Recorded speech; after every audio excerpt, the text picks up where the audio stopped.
ক্লাসে তোমাদের অষ্টম শ্রেণীর যে বাংলা পরীক্ষাটি রয়েছে সে বাংলা পরীক্ষার সৃজনশীল প্রশ্ন 1 সেই প্রশ্নের উত্তরটি করতে চলেছে। এছাড়াও এই অষ্টম শ্রেণীর বাকি সকল প্রশ্নপত্রের সঠিক উত্তর অলরেডি কিন্তু আমরা আমাদের চ্যানেলে আপলোড করে দিয়েছি। যাদের সেই সকল প্রশ্নের সঠিক উত্তর চাই তারা চলে যাও এই ভিডিও ডেসক্রিপশনে, সেখানে গেলে তোমরা একটা প্লেলিস্ট পাবা, সেখানে বাংলা পরীক্ষার সকল প্রশ্নপত্রের উত্তর ধারাবাহিকভাবে আপলোড করা রয়েছে। তোমরা চাইলে সেখান থেকে প্রশ্নপত্রের উত্তরগুলো খুঁজে নিতে পারো। এছাড়াও আজকে যেহেতু সৃজনশীল নম্বর প্রশ্ন 1 এর উত্তর করব, চলো প্রশ্ন উত্তরটি দেখে নেব। তো তোমাদের নাম্বারিং করা আছে 16 নাম্বার, ঠিক আছে? তো তোমরা প্রশ্ন উত্তরে লেখার সময় 16টাই লিখবা, যেহেতু তোমাদের প্রশ্নপত্রে 16 থাকবে। তোমরা এখানে প্রশ্নটি যদিও এখানে রঙিন দেখতে পাচ্ছ, তবে অবশ্যই যখন এটাকে প্রিন্ট করা হবে তখন এটা কিন্তু সাদা কালোই হবে, ঠিক আছে? তো এখানে তোমরা একটা গ্রামের দৃশ্য দেখতে পাচ্ছ। এখানে বলা হয়েছে সত্যজিৎ রায়ের আঁকা একটি ছবি এখানে, ঠিক আছে? যেখানে প্রশ্ন বলা হয়েছে উপরের ছবিটি ভালোভাবে পর্যবেক্ষণ করে ছবির বিষয়, চিত্রশিল্প এবং চিত্রগ্রাহকের দৃষ্টিভঙ্গি বর্ণনা করো। 2 নম্বর প্রশ্ন হলো দর্শক হিসাবে ছবিটি সম্পর্কে তোমার প্রতিক্রিয়া ব্যক্ত করে একটি বিবরণমূলক লেখা লেখো। সেক্ষেত্রে এই প্রশ্নের উত্তরটি আমরা দেখে নেব।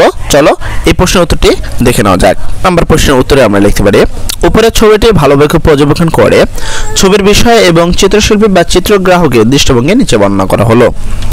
উপরের ছবিটি সত্যজিৎ রায়ের আঁকা একটি ছবি।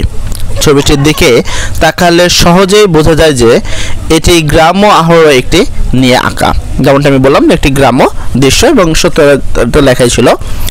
তারপর তাকালে গ্রাম নির্ভর পরিবেশের একটি স্বাভাবিক চিত্র এবং শিল্প তার ছবিতে তুলে ধরেছেন।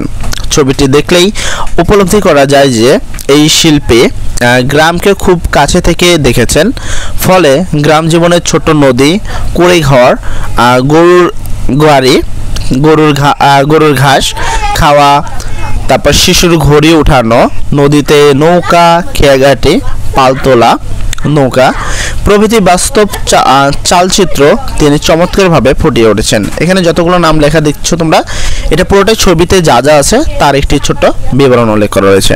এই হলো তোমাদের ক নম্বর প্রশ্নের উত্তর, আর এতটুকু লিখলেই তুমি তোমার সম্পূর্ণ মার্ক পেয়ে যাবা। আর পরবর্তী চলো আমরা খ নম্বর প্রশ্নের উত্তরটিও দেখে নেই। তো খ নম্বর প্রশ্নের উত্তরে তোমরা লিখতে পারো দর্শক হিসাবে ছবিটি সম্পর্কে আমার প্রতিক্রিয়া ব্যক্ত করে নিচে একটি বিবরণমূলক লেখা উল্লেখ করা হলো। উপরের ছবিটি গ্রাম জীবনের চিত্ররত প্রকৃতি ও পরিবেশ নিয়ে আঁকা একটি চমৎকার ছবি।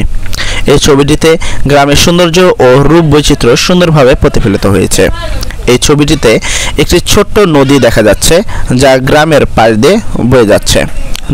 নদীতে প্রত্যেকটি নৌকা দেখা যাচ্ছে, যা একটি ছবিটিতে আরও বাস্তব ও প্রাণবস্তু করে তুলেছেন। নদীর পাশের কুড়েঘরটি একটি ছবির সৌন্দর্য আর বাড়িয়ে দিয়েছে। নদীর পাশে রয়েছে কাশবন, তার পাশে নদীর ভেসে বেড়াচ্ছে দুটি হাঁস। ছবিটিতে রয়েছে গ্রামের মেঠো পথ, যে পথ দিয়ে মানুষ হেঁটে যাচ্ছে, গরুর গাড়ি চলছে। দুটি নারিকেল গাছ ও সূর্যের অস্ত যাওয়ার পূর্ব মুহূর্তে নিঃসন্দেহে সিদ্ধতায় ভরিয়ে তুলেছে এই ছবিটিতে। গরুর ঘাস খাওয়া, শিশুর ঘুড়ি উঠানো গ্রামের জীবনের সুন্দর ও স্বাভাবিক চিত্রকে উপস্থাপনা করেছেন লেখক। এই হলো তোমাদের খ নম্বর প্রশ্নের সঠিক উত্তর। আশা করি এই ক এবং খ এই দুইটি প্রশ্ন তোমরা বুঝতে পেরেছ। এছাড়াও তোমাদের বাকি সকল প্রশ্নের উত্তর যদি চাও, সৃজনশীল, নৈবেদিক বা সংক্ষিপ্ত, এই বাংলার প্রশ্নের সকল প্রশ্নের সঠিক উত্তর আমরা আমাদের চ্যানেলে আপলোড করে দিয়েছি। যারা সেই সকল প্রশ্নের উত্তর চাই তারা চলে যাও এই ভিডিও ডেসক্রিপশনে, সেখানে গেলে একটি প্লেলিস্ট পাবা।